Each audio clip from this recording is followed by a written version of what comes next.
Hello students, welcome to filler form YouTube channel. Filler form YouTube channel पे आप सभी net aspirants का स्वागत है।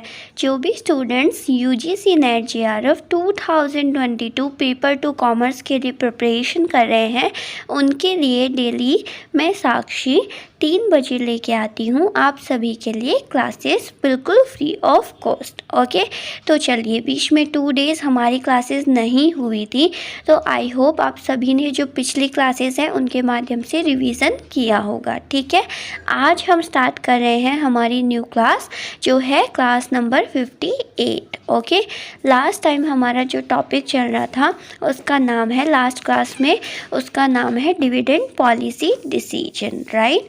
तो लाभांश नीति निर्णय, इसी चैप्टर को आज की क्लास में हम कंटिन्यू करने वाले हैं और आई होप 1 to 2 लेक्चर में ये चैप्टर कवर अप आपका बिल्कुल हो जाएगा। फिर हम प्रैक्टिस सेशन रखेंगे बाय MCQs। ओके, तो चलिए, साथ ही साथ मैं आपको बता दूं, जो भी क्लासेस होती हैं उनकी लिंक्स प्रोवाइड करा दी जाती हैं जो टेलीग्राम का कॉमर्स का जो चैनल है उसके अंदर, और साथ ही साथ जो व्हाट्सएप ग्रुप्स हैं उनमें।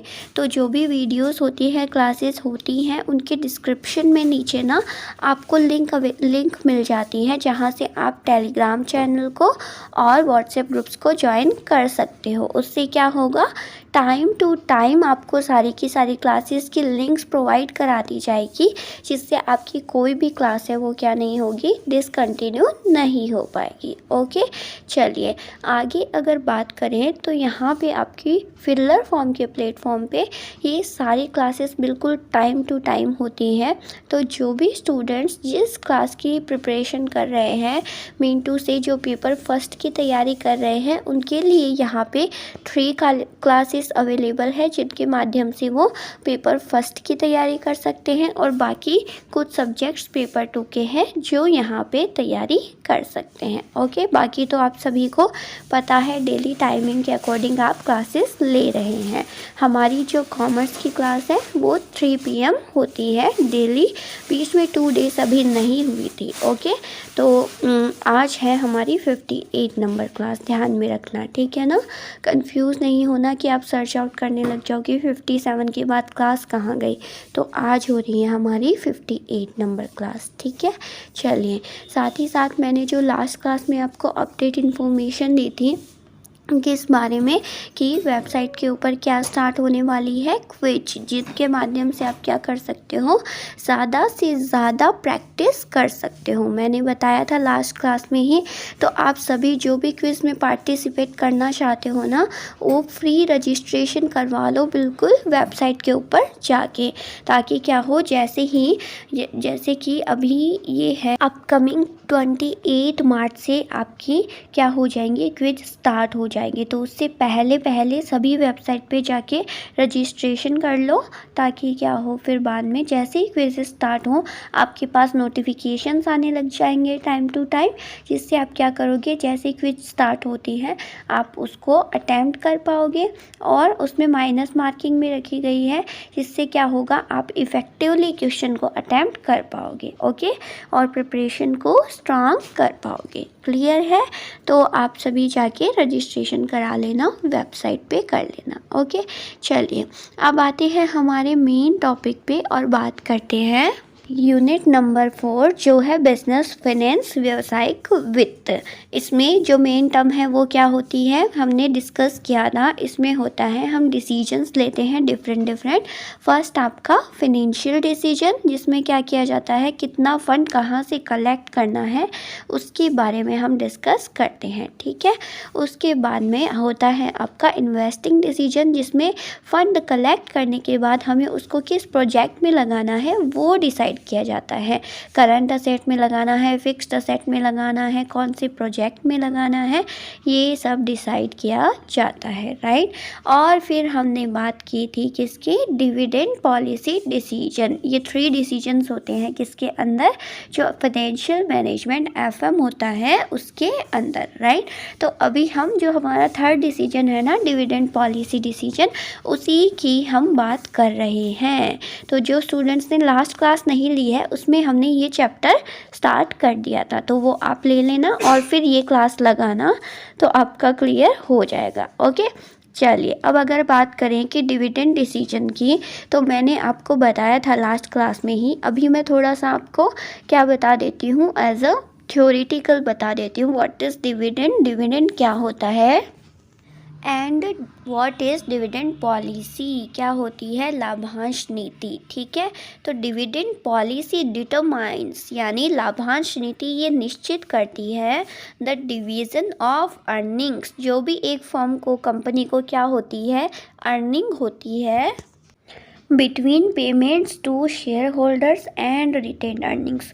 उस अर्निंग को क्या करना, बांटना, किसमें, कि ये देखना कि शेयर होल्डर्स को कितना डिविडेंड देना है या फिर कितना फर्म वापस से क्या करने के लिए, इन्वेस्ट करने के लिए रखने वाली है। राइट, तो ये बात हमने डिटेल में अच्छे से समझ ली थी कि डिविडेंड पॉलिसी डिसीजन क्या होता है, जिसमें एक फर्म ये निश्चित करती है कि उसको जितना प्रॉफिट हुआ है उसका डिवीज़न इस तरीके से किया जाए इफ़ेक्टिवली कि उसे कितना रिटेन अर्निंग के रूप में रखना है और कितना डिविडेंड के रूप में शेयर होल्डर्स को देना है।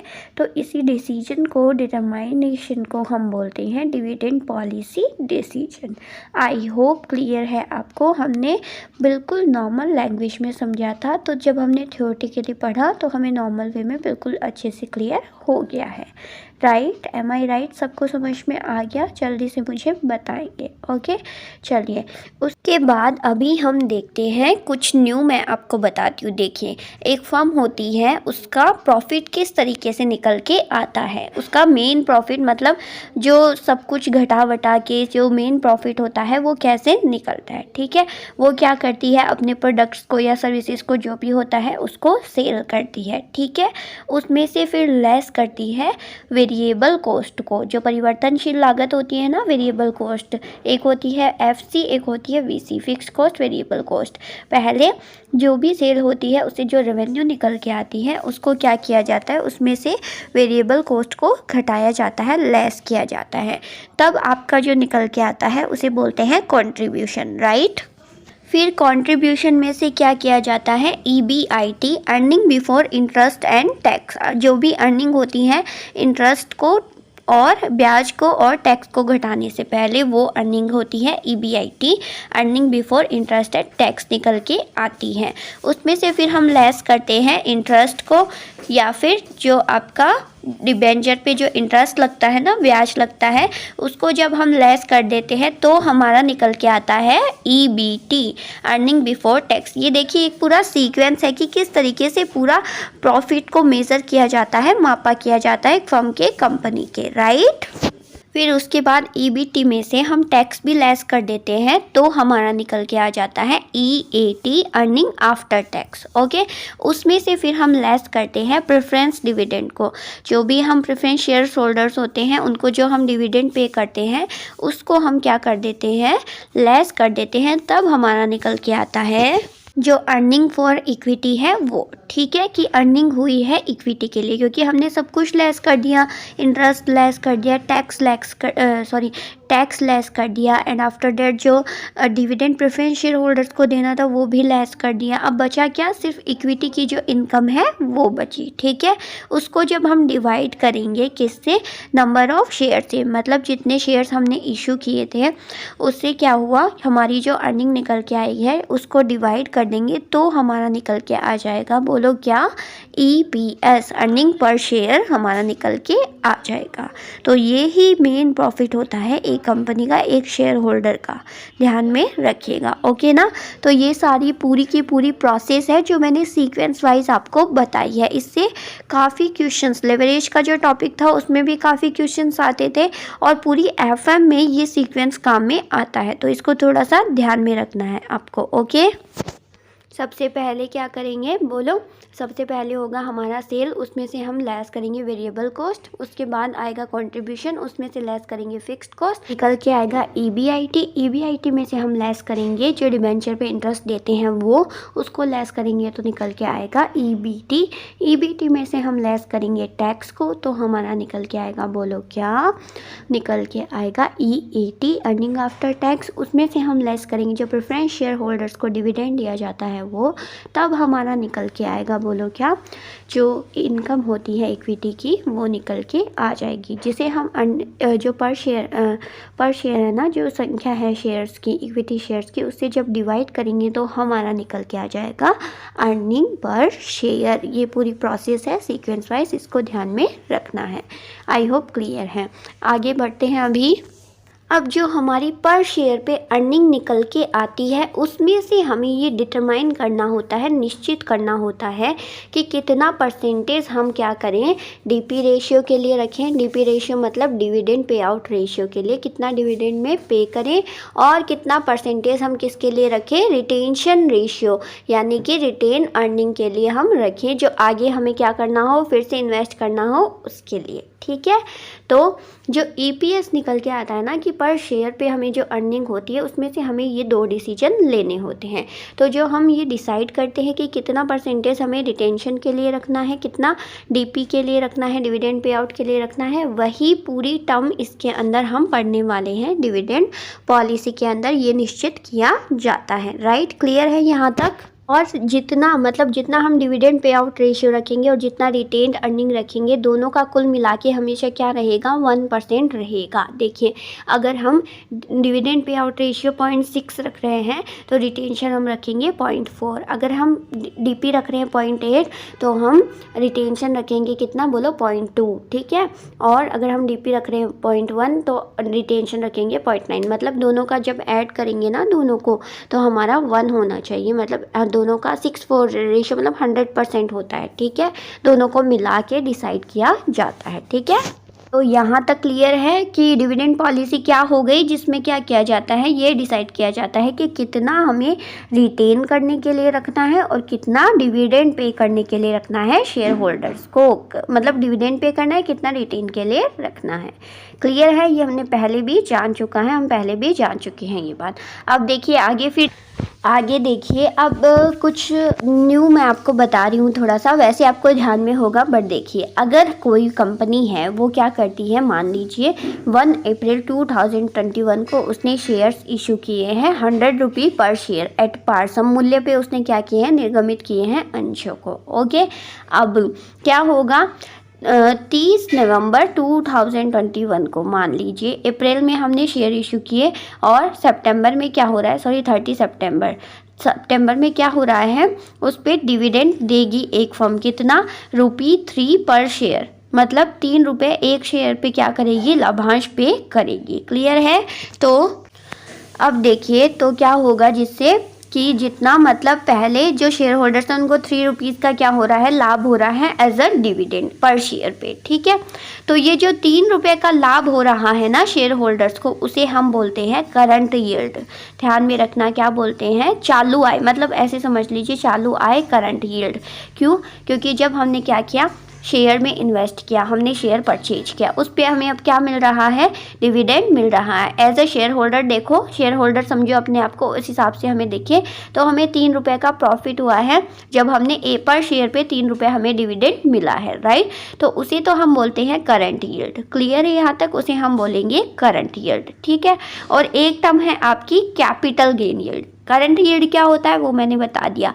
अब कैपिटल गेन यील्ड क्या होगी, ये देखिए, मान लीजिए 1 अप्रैल को शेयर इशू हुआ, कितने का, 100 रुपये का आपने खरीद लिया। ठीक है, उस पर 3 रुपये डिविडेंड में मिल रहा है, और एक जब जैसे जैसे टाइम बीता, ठीक है, फर्म जो शेयर है उसकी वैल्यू बढ़ी। ठीक है, तो अगर आप शेयर पे डिविडेंड ना लेके उससे पहले ही आप क्या कर रहे हो, शेयर को 31 मार्च मतलब डिविडेंड मिल रहा है आपको, फिर उसके बाद आपने क्या किया, 31 मार्च 2022 को जो शेयर आपके पास पड़ा था उसको आप क्या कर रहे हो, सेल कर रहे हो। तो 100 रुपये का आपके पास है, जब आप उसे सेल करोगे ना तो आप कितने में बेचोगे उसको, 120 में आप उसे सेल करोगे। ठीक है, खरीदा आपने 100 रुपये में था, 3 रुपये आपको डिविडेंड भी मिल रहा है, वो तो हो गया कौन सा, करंट ईयर। और 20 रुपये, अब 100 का था 120 में आप उसे बेच रहे हो, सेल कर रहे हो। ठीक है, तो जो 20 रुपये का प्रॉफिट हुआ है या नहीं हुआ है बताओ, उस प्रॉफिट को हम बोलेंगे कैपिटल गेन यील्ड। दो टर्म हो गई, जो डिविडेंड पे प्रॉफिट मिल रहा है उसे हम बोलेंगे करंट यील्ड, और एक शेयर जो 100 रुपये का था उसे आप कुछ टाइम पीरियड बाद जब सेल कर देते हो 120 रुपये में, जो 20 रुपये है वो आपका होगा कैपिटल गेन यील्ड। ठीक है, अब 3 रुपये डिविडेंड के, 20 रुपये आपके जो आपने बेचा है उसके सेलिंग प्राइस के, तो कुल मिला के आपके रुपए कितने हो गए, मतलब कितना प्रॉफिट हुआ आपको, 23 का प्रॉफिट आपको हो गया है। ठीक है, क्लियर है यहाँ तक सभी को। तो ये दो टर्म है, एक तो करंट यील्ड और एक कैपिटल गेन यील्ड। दोनों में क्या डिफरेंस है, दोनों को मतलब किसे ये बोलते हैं वो मैंने आपको समझा दिया है। ठीक है, जब डिविडेंड मिलता है उस डिविडेंड की प्राइस को हम बोलते हैं, मतलब जितना डिविडेंड हमें मिल रहा है उसे हम बोलते हैं करंट यील्ड, और एक शेयर को हम जब कुछ टाइम पीरियड बाद सेल कर देते हैं एक्स्ट्रा रुपीज़ में, जैसे 100 का था तो 120 में जो 20 रुपीज़ आए हैं वो हो जाएंगे कैपिटल गेन यील्ड। क्लियर है यहाँ तक सभी को। चलिए अब बात करते हैं आगे थ्योरीज की। देखिए उससे पहले मैंने 3 टर्म्स आपको और बताई थी, कौन कौन सी, आर और के ई, उनमें क्या रिलेशन होता है। तो हमने क्या देखा था, अब आर और के ई क्या होता है ये मैंने लास्ट क्लास में बता दिया है, राइट। तो आप सभी को पता होगा, मुझे कमेंट में बताएंगे, आप मुझे बताएंगे आर क्या होता है, के ई क्या होता है। ओके, आई होप आप सभी को पता है, राइट। तो अगर जो आर है ना वो के ई से क्या होता है, ज़्यादा होता है, तो एक फर्म होती है ग्रोथ की सिचुएशन में, होती है या नहीं बोलो, होती है ना, क्योंकि आर कितनी है 15% और कॉस्ट कितनी आई है 10%, यानी आर के ई से ज़्यादा है, तो ग्रोथ फर्म उस सिचुएशन में क्या करना चाहिए बोलो, 0% तो डिविडेंड पे आउट रेशियो रखना चाहिए और 100% रिटेन अर्निंग रखनी चाहिए। ठीक है, और सेकंड फिर क्या है, जब आर के ई से कम होता है वो फर्म होती है डिक्लाइनिंग फर्म, राइट। तो उसमें क्या करना चाहिए आपको, 0% रिटेंशन रखना चाहिए और 100% डिविडेंड डीपी रेशियो रखना चाहिए। तो ऑपोजिट है, आर के ई से ज़्यादा तो 0% रिटेनिंग और 0% डीपी 100% रिटेनिंग, और अगर आर के ई से कम तो 0% रिटेनिंग 100% डिविडेंड। ठीक है, ये इनमें से बहुत बार क्वेश्चन आए हुए हैं तो इसको ध्यान में रखिएगा। और अगर आर और के ई दोनों इक्वल होते हैं तब क्या होता है, ये डिफरेंट अप्रोच होती है। इसमें एनी % रिटेंशन एनी % डीपी, मतलब कितना भी आप डीपी का पोर्शन रख सकते हो, कितना आप रिटेंशन का रख सकते हो, दोनों को मिला के 100% आपको रखना होता है। क्लियर है। चलिए ये तीनों हमने अच्छे से समझ लिया। अब बात करते हैं हम आगे अप्रोचेस की। बताओ, हमने डिविडेंड के लिए 2 अप्रोचेस को देखा था, याद है, डिविडेंड रिलेवेंट थ्योरी और डिविडेंड इररिलेवेंट थ्योरी। अब मैंने लास्ट ही क्लास में बताया था कि रिलेवेंट और इररिलेवेंट का यहाँ पे क्या मीन है। तो रिलेवेंट का मीन है कि अगर हम क्या कर रहे हैं, डिविडेंड पे कर रहे हैं या नहीं कर रहे हैं, उसका फर्म की वैल्यू पे क्या पड़ रहा है, प्रभाव पड़ेगा, वो तो होगी रिलेवेंट थ्योरी। और अगर हम डिविडेंड पे कर रहे हैं या नहीं कर रहे, उसका फर्म की जो मार्केट वैल्यू है उस पर कोई भी प्रभाव नहीं पड़ेगा, वो होगी इररिलेवेंट थ्योरीज। ठीक है, तो रिलेवेंट थ्योरीज में हम पढ़ेंगे वॉल्टर मॉडल और गॉर्डन मॉडल, और इररिलेवेंट में हम पढ़ेंगे MM मॉडल, बेसिकली हम पढ़ते हैं। ओके, बाकी ये रेजिडुअरी मॉडल है, ये भी पढ़ा जाता है। ठीक है, तो चलिए अभी फिर स्टार्ट करते हैं जो रिलेवेंट थ्योरी है उसका जो वॉल्टर मॉडल है उससे। ठीक है, देखिए यहाँ पे सबके अजम्पशंस भी रहेंगी, मान्यताएं रहेंगी अपने अपने अकॉर्डिंग। ठीक है, तो फर्स्ट ऑफ ऑल बात करते हैं वॉल्टर मॉडल की। क्या कहता है वॉल्टर, प्रोफेसर जेम्स ई वॉल्टर आर्ग्यूड, जो पूरा नाम है वॉल्टर का, जेम्स ई वॉल्टर, उन्होंने बोला that in the long run के सिचुएशन में the share prices reflected only the present value of expected dividends. कहने का मतलब कि जो पर शेयर के प्राइस है ना वो डिपेंड करते हैं किसके ऊपर, कि जो शेयर होल्डर्स एक्सपेक्ट करते हैं ना डिविडेंड को, यानी कितना डिविडेंड पे किया जाएगा एक फर्म के द्वारा, एक कंपनी के द्वारा, उस पे डिपेंड करता है क्या, कि एक पर शेयर वैल्यू क्या रहेगी एक फर्म के जो शेयर्स हैं उनकी। ठीक है, ये बोलता है वॉल्टर मॉडल। आया समझ में। आगे देखिए, retentions influence stock price only through their effect on future dividends, यानी जो हम रिटेन करके रखते हैं वो प्रभावित करता है जो स्टॉक होता है, सिक्योरिटीज़ होती है, शेयर्स होता है, उनके प्राइस को only through their effect on future dividend, कि आपका जो फ्यूचर में क्या डिविडेंड रहेगा उसको प्रभावित करके क्या होता है, रिटेंशन काम करता है। ठीक है, जबकि वॉल्टर ने फॉर्मुलेट किया, अगर इक्विटी शेयर होल्डर्स की वेल्थ को बढ़ाना है, यानी शेयर्स के मूल्य को बढ़ाना है, तो इसके लिए आपको क्या करना पड़ेगा, ऑप्टिमाइज लेवल तक डिविडेंड पे करना पड़ेगा। ये बोलता है कौन, वॉल्टर का मॉडल। आई बात समझ में। वॉल्टर ये बोलता है कि आप अगर रिटेन करके रख लोगे ना तो वो आपका फ्यूचर के लिए बेनिफिशियल रहेगा, फ्यूचर में काम में आएगा। रिटेन करने पे क्या होती है, आपकी कैपिटल गेन यील्ड होती है, मतलब कि अगर आप अभी रिटेन कर लोगे और बाद में जब इशू करोगे तो उस शेयर का प्राइस बढ़ जाएगा, जिससे शेयर होल्डर्स की वेल्थ बढ़ेगी। लेकिन जब आप करंट यील्ड देते हो, यानी करंट में डिविडेंड पे करते हो, तो उससे क्या होता है, उससे होता है कि अगर आप ऑप्टिमाइज डिविडेंड दे रहे हो तो करंट में ही जो शेयर होल्डर्स है ना उनकी वेल्थ बढ़ जाती है, उनको प्रॉफिट हो जाता है पर शेयर पे। ठीक है, तो ये बोलता है वॉल्टर का मॉडल। आइए आगे और बात करते हैं। वॉल्टर की कुछ मान्यताएं हैं, अजम्पशंस हैं वॉल्टर मॉडल की, उनको। ठीक है, तो ये क्या बोलता है, इंटरनल फाइनेंसिंग होती है, कहने का मतलब कि फर्म के अंदर क्या होता है, फाइनेंसिंग हो रही है, किसके माध्यम से, इक्विटी शेयर होल्डर्स के, मतलब इक्विटी शेयर्स के माध्यम से फाइनेंसिंग हो रही है। ठीक है, कि जो अंश है उनका निर्गमित किया जा रहा है, समता अंशों को। ओके, आगे देखिए, constant return in cost of capital, यानी कि जितनी लागत लगा के हम क्या कर रहे हैं, सिक्योरिटीज़ को इशू कर रहे हैं, प्रतिभूतियों का निर्गमन कर रहे हैं, उससे हमें क्या आ रही है, एक स्थिर हमें प्राप्त हो रही है रिटर्न, स्थिर हमें एक कुछ ना कुछ, मतलब स्थिर उस पर प्राप्त हो रहा है हमें। ठीक है, और वॉल्टर मॉडल की ये भी मान्यता है कि या तो वो 100% क्या करेगा, पे आउट करेगा, यानी डिविडेंड देगा, 100% तो डिविडेंड चूज़ करेगा, या फिर 100% रिटेन रखेगी एक फर्म। ठीक है, इसमें ये नहीं होगा कि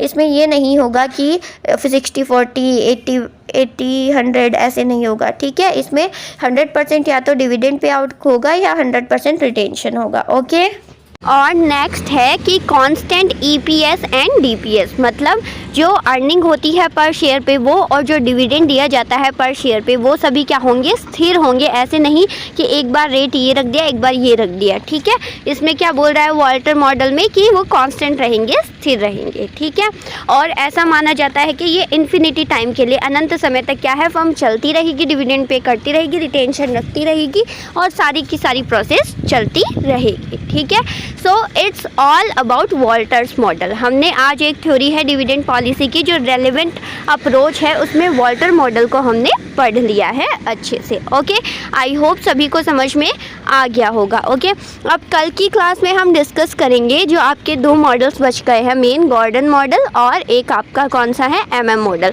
उन दोनों में थोड़ा जो फॉर्मूलाज हैं उनको भी देखना पड़ेगा, तो फॉर्मूलाज भी मैं आपको बताऊंगी, और साथ ही साथ वॉल्टर था वो थ्योरेटिकल है। ओके, तो आज की क्लास में सिर्फ इतना ही। कल हम बात करेंगे Gordon model and MM, Gordon model की फिर कुछ एजम्पशंस देखेंगे, एंड आफ्टर दैट हम देखेंगे फॉर्मूला गॉर्डन मॉडल का, जो कल की क्लास में आपको डिटेल में मैं क्या करूँगी, एक्सप्लेन करूँगी। फिर हम जो इररिलेवेंट अप्रोच है एमएम मॉडल की वो देखेंगे, और जो एमएम मॉडल क्या कहता है, मोदी, गिलानी एंड मिलर, उसके बारे में हम बात करेंगे फॉर्मूले के साथ। ओके ना, तो ये सब मैं आपको डिटेल में कल की क्लास में पढ़ाऊँगी। ओके, तो आज जो भी क्लास हुई है आई होप सभी को समझ में आ गया है, जो भी कॉन्सेप्ट हमने पढ़ा है। ओके, तो आप अच्छे से क्लास को लगाइए और ज़रूर बताना कि आपको लेक्चर कैसा लगा है, एंड अपनी अपनी अटेंडेंस सारे ज़रूर लगा देना। राइट, अटेंडेंस मीन समझ गए ना सभी, आप सभी को जो भी देख रहे हैं अपनी अपीयरेंस दिखाना है लाइक बटन से। ठीक है, तो जो भी स्टूडेंट क्लास ले रहे हैं वो ज़रूर लाइक बटन दबाएंगे और अपनी अटेंडेंस देंगे। ओके, चलिए फिर कल मिलते हैं नेक्स्ट क्लास में। वीडियो को ज़रूर शेयर कर देना, लाइक कर देना, कमेंट भी करना, बताना अच्छे कमेंट करके कैसी लगी है आपको वीडियो, कैसा लगा है लेक्चर। ओके, देन हम फिर आगे के जो टॉपिक्स है वो कल कवर करेंगे। और साथ ही जो क्विज़ का मैंने अपडेट दिया है उसको भी ध्यान में रखना। सभी के सभी स्टूडेंट्स चाहे कॉमर्स के हो चाहे पेपर फर्स्ट के हो, सभी के सभी रजिस्ट्रेशन करवा लेना, वेबसाइट पे रजिस्ट्रेशन कर लेना, जिससे after that you can attempt your quizzes 28 मार्च से जो स्टार्ट हो जाएंगी वो सभी। ओके, तो चलिए, और जो भी स्टूडेंट्स फिलर फॉर्म के साथ मिलकर स्टडी करना चाहते हैं उनको मैं बता दूँ, यहाँ पर वेबसाइट और सोशल साइट मैंशन है। जो भी क्लासेस होती हैं आपको PDF यहाँ पर अवेलेबल उसके हो जाते हैं। ओके, तो आप PDF कलेक्ट कर लेना एंड देन फिर आप अच्छे से रिवीजन भी कर सकते हो। ठीक है, चलिए मिलते हैं फिर नेक्स्ट क्लास में। तब तक के लिए thank you so much, bye, take care.